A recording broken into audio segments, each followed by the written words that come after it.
음, 우리가 지금 말씀을 계속 믿음이란 주제를 갖고 말씀을 듣고 있습니다. 그 가운데 사도들이 우리에게도 믿음을 더하소서, 이 말씀 배경은 이런 내용이죠. 자, 누가 너희들한테 너희가 만일 이런 잘못을 범하거든 너희들이 용서해라 이렇게 말을 하죠. 그 용서해라. 만일 하루에 7번이라도 내게 죄를 짓고 7번 내게 돌아와 내게 회개하노라 하거든 너는 용서하라. 자, 이것이 나한테 7번이나 완전 순대 계속 남한테 잘못해 놓고 와서 용서를 빌고 또 용서를 빌고 용서를 빌고 또 용서를 빈다면, 그렇게 용서를 해 줘라. 그렇게 할 수 있을까요?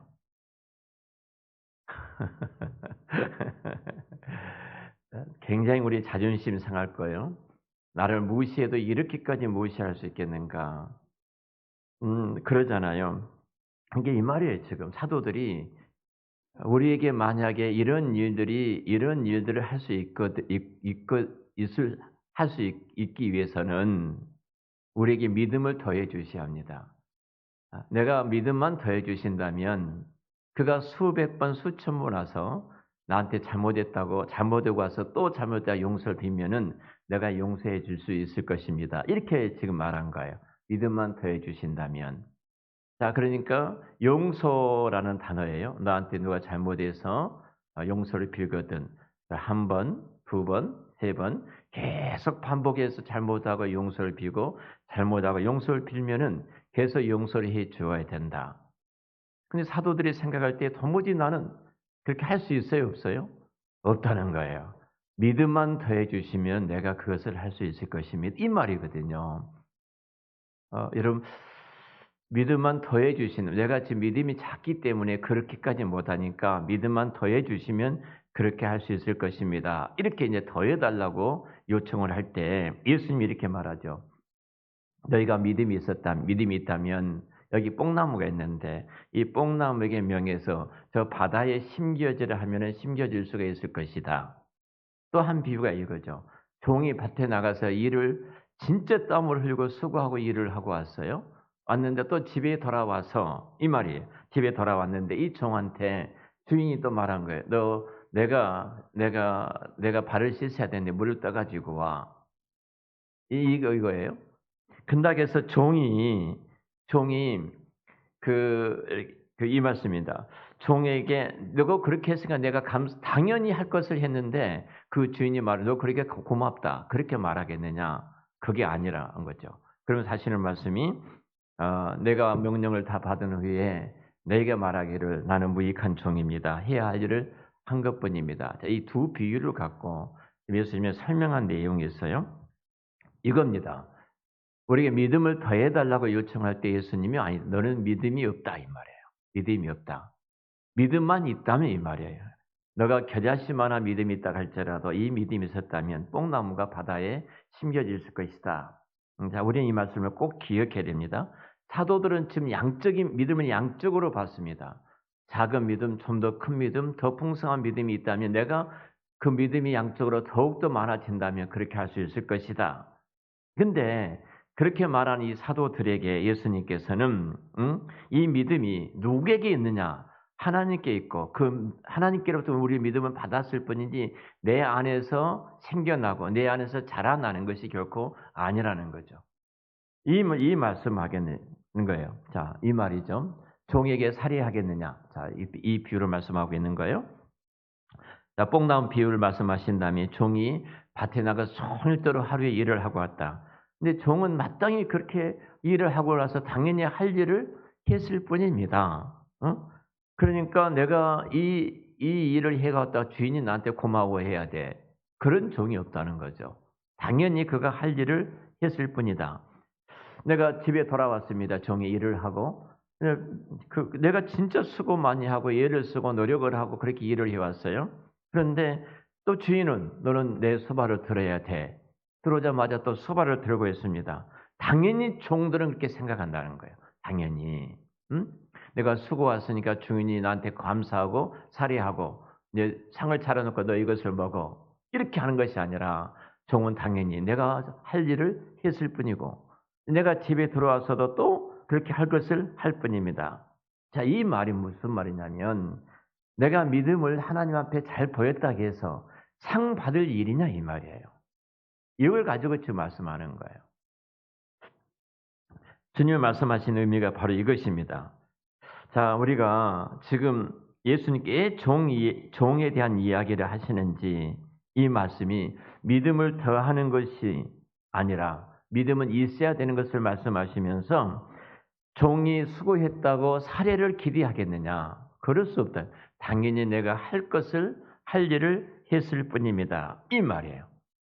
자, 믿음이란 것은 내가 믿음으로 이렇게 행동했기 때문에 거기에 대한 상을 기대하는 것이 아니라 나로부터 믿음이 생겼다면 내가 그렇게 상을 기대할 수 있겠죠. 근데 그 믿음은 나로부터 생긴 것이 아니라 하나님께서 주시는 것이다.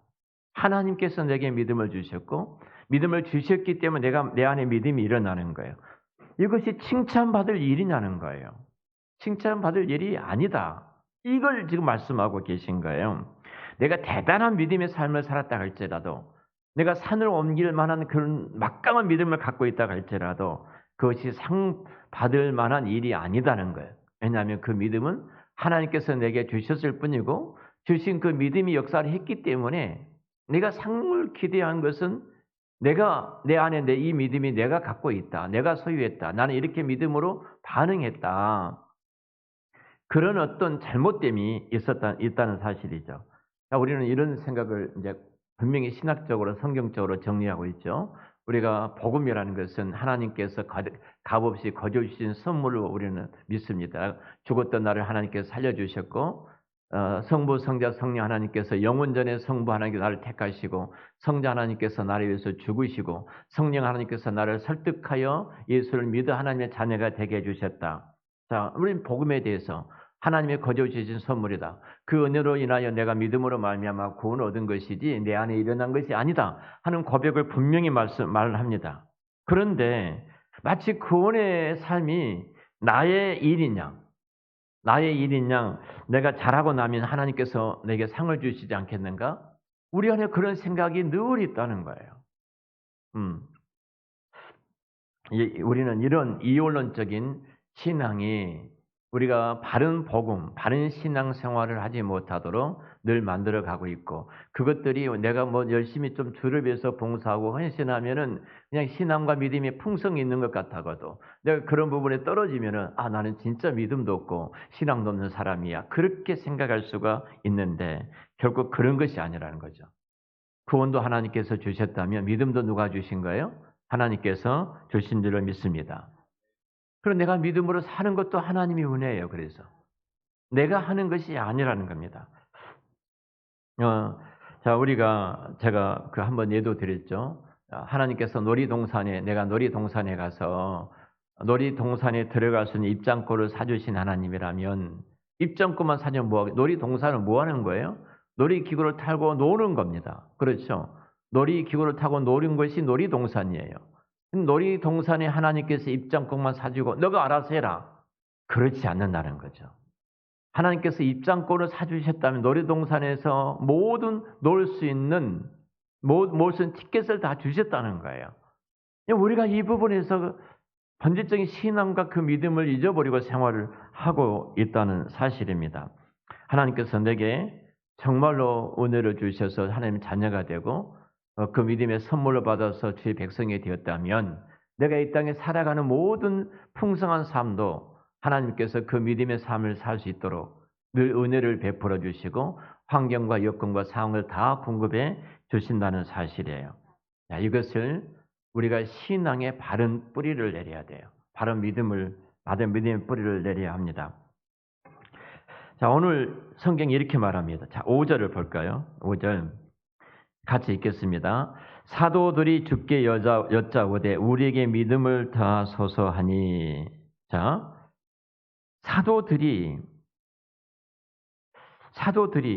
사도라고 부르고 있어요.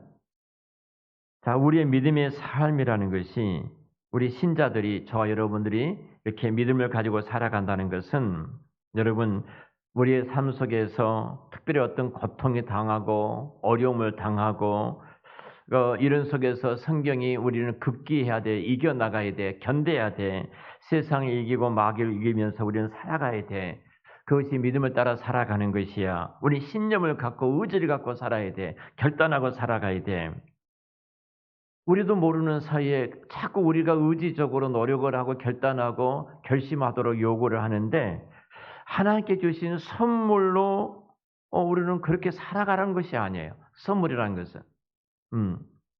신자들은요, 하나님께서 주시는 선물을 통해서 세상을 이기면서 살아가는 자들이 신자들인 줄 믿습니다. 하나님 주셨던 그 능력으로 세상을 이기면서 살아가는 것이 성도들이에요. 히브리서 11장 모든 믿음의 선배들을 보면요, 정말 우리도 저렇게 살아가야 돼. 여러분, 우리가 저렇게 살아갈 수 있는 의지가 없습니다. 결심도 결단도 할 수 있는 그런 능력이 전혀 우리에게는 없어요. 하나님께서 우리가 말씀하셨으니까 우리는 날마다 극기하면서 노력하면서 예를 쓰면서 성경적인 삶을 살아가. 그게 아니에요.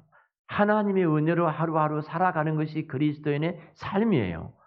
그래서 우리는 그 은혜를 사모하고 그 은혜를 소망하고 그 은혜 아래에 있도록 한 것이 우리들의 신앙이에요.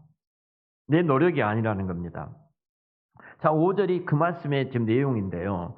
5절을 보면은 분명히 사도라고 그래요. 사도. 믿음을 더하게 해 주소서. 누구들이? 그 앞에 사도들이 예수님께 여짜오되 우리에게 믿음을 더하소서. 이렇게 말하죠. 자, 지금 믿음을 더하소서라고 나온 사람들이 누구예요? 사도들이란 말이에요. 사도들. 이상하지 않습니까? 누가복음에 보면요. 누가는 예수님께서 돌아가실 때와 부활하실 이외에는 다 제자라고 썼어요. 다 제자들이라고 썼는데 사도라는 말은 아주 특별한 때만 그 누가는 사도란 단어를 쓰고 있거든요. 근데 사실 그런데 다 제자들 이렇게 했는데 사도라고 부르는 것이 오늘 1절에도 보면은 10장 1절에 보면 이렇게 했죠. 예수께서 누구에게? 제자들에게. 사도들이 아니에요. 제자들에게 불리었지 사도라고 부르지 않고 있잖아요. 제자들에게.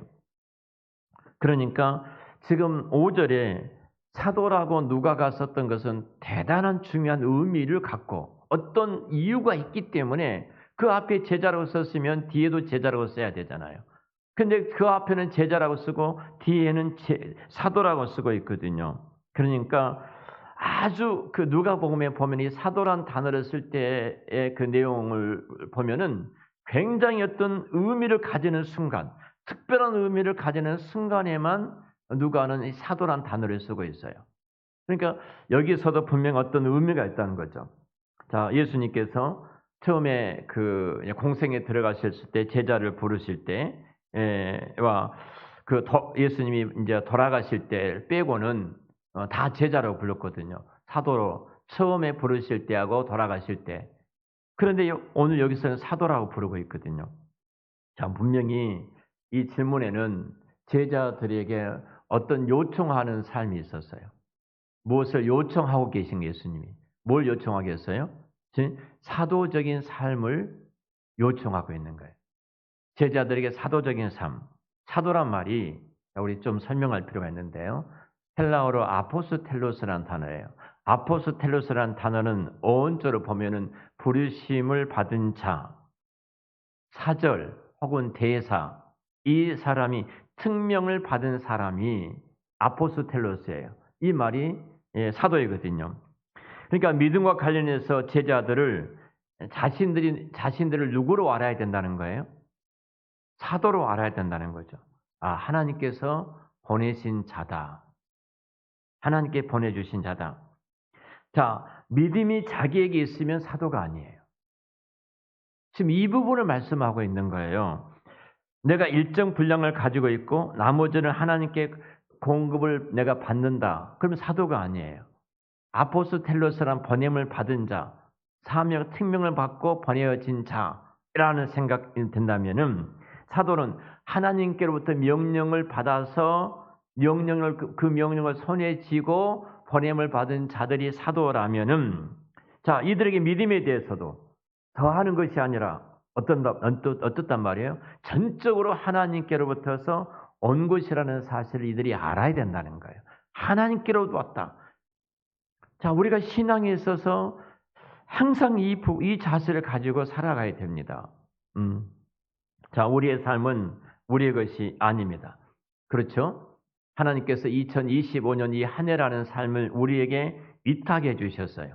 우리가 맡겨 주셔서 우리 이 한 해를 저와 여러분들이 살아가고 있습니다. 우리가 땅의 부모로 살아갈 때는 자녀들의 삶을 잘 양육하라고 하나님께로부터 위탁받은 삶이에요. 부모로서의 삶은. 당연히 부모는 내 자녀들을 하나님의 말씀대로 하나님의 뜻대로 잘 내가 양육하도록 위탁받은 자가 부모예요. 자녀들은 그렇다면 똑같지 않겠습니까? 이 땅에 살아갈 때 하나님께서 세우셨던 이로부터 했던 그 권위, 부모라는 그 권위를 존중하고 그 권위 앞에서 내가 순종하고 그렇게 사랑할 명령을 위탁받고 자녀들이 이 땅에 살아가는 거예요. 서로가 다 위탁받았어요. 자녀들도 위탁을 받고 부모들로부터 위탁을 받은 거예요. 아내와 남편도 마찬가지죠. 우리가 그리스도께서 이 땅에 우리를 아내와 남편으로 그 가정에 보내셨다는 사실은 참된 가정, 하나님이 기뻐하시는 그 거룩한 영광스러운 에덴 동산 같은 그 가정을 이루어가도록 하기 위해서 우리가 위탁받은 거예요. 서로에게. 이 삶이거든요. 저도 목사이고 여러분 목사가 아니다 할지라도 우리가 세상에서 각자 직제에 맞게끔 하나님께서 위탁받은 자의 삶을 우리는 살아갑니다. 그분이 공직자이든 직장에서 어떤 일을 하든 그분이 어떤 일을 하든 간에 다 하나님께서 내게 맡겨주셨던 그 일들을 내가 위탁받고 그 사명을 이 땅에서 감당해가는 사람들이에요. 믿음의 삶이라는 것이 그런 겁니다. 믿음의 삶이라는 것이. 여러분 내 편에서 믿음을 더 잘하고 더 큰 믿음, 더 높은 믿음, 어떤 믿음의 경지까지 내가 높이 올라가는 그런 믿음이 아니라 하나님이 내 안에서 살아 숨쉬는 삶, 이것이 믿음의 삶이에요. 믿음의 삶. 그래서 믿음은 누구에게부터 나오는가를 우리는 끊임없이 생각해야 해요. 누구에게서 나왔다고요? 하나님께로부터서 온 거예요. 하나님께로부터 나온 거예요. 내가 그 믿음으로 인해서 숨을 쉬고 내가 그 믿음으로 인해서 내가 노래를 하고 내가 그 믿음으로 인해서 내가 이 땅을 누구도 누리지 못한 복된 자의 삶을 살아가는 것이 그리스도인 우리들의 삶이라는 삶이에요. 이 삶이 우리의 삶에 넘쳐나는 것이 믿음을 갖고 있는 하나님의 백성들의 모습이다는 사실입니다. 자, 정리하겠습니다. 추우니까 좀 빨리 끝내는 교회가 따뜻하니 너무 좋은데 우리 최전 선생님 설교 이렇게 하시는 데 보면 너무 짧게 하셔서 좋더라고요. 자, 우리가 최소한도 믿음이라고 단어를 말을 할 때 내게 있는 것이 아니다. 항상 그 전제. 사도라고 말을 하면서 오늘 본문에 사도가 하나님께로부터서 번임을 받은 자, 너가 나간 것이 아니다는 거죠. 하나님께서 그를 특명을 주어서 이 땅에 보내진 자가 사도라면 믿음도 동일하다. 하나님께서 믿음도 너에게 하나님께서 주신 것이다.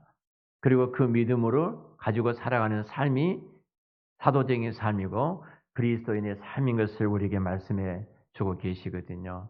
그래서 우리는 믿음에 대해서 내가 무엇을 했다고 해서 어떤 상을 기대하고 내가 믿음으로 무엇을 했다고 해서 내가 대단한 것을 자랑거리가 아니다. 오늘 신방하는데 그러시더라고요. 아무리 돌아보면 하나님의 은혜였습니다.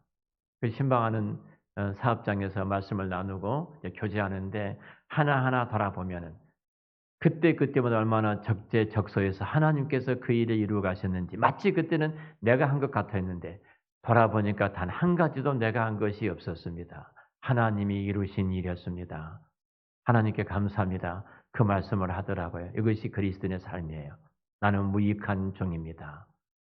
우리 믿음에 있어서도 그래서 우리는 믿음을 자랑할 것이 아니라 그 믿음을 통해서 하나님께 영광을 돌리고 이 위탁받은 자로서의 삶을 우리가 바르게 살아가는 것이 이 땅을 살아가는 그리스도인의 참된 삶입니다. 우리 안에 하나님의 살아 숨쉬는 삶, 더 나아가서 정말로 모든 것이 하나님께로부터 믿음도 내가 이 땅에 살아가는 모든 것들이 하나님께로부터 나오고 내가 그 믿음으로 내가 계속해서 또 살게 되어지고 그 믿음에 의해서 하나님이 나를 통해서도 그 일을 이루어 가신 것을 보면서 우리는 감사하고 그리고 그 마지막에는 이 종이 그랬던 것처럼 나는 무익한 종입니다. 마땅히 할 것을 했을 뿐입니다. 하나님이 모든 것을 다 이루었습니다. 이렇게 고백하심으로 여러분의 삶이 믿음에 더 풍성한 하나님을 누리며 숨쉬는 그런 삶이 되어지기를 우리 주의 이름으로 축원합니다. 기도하겠습니다.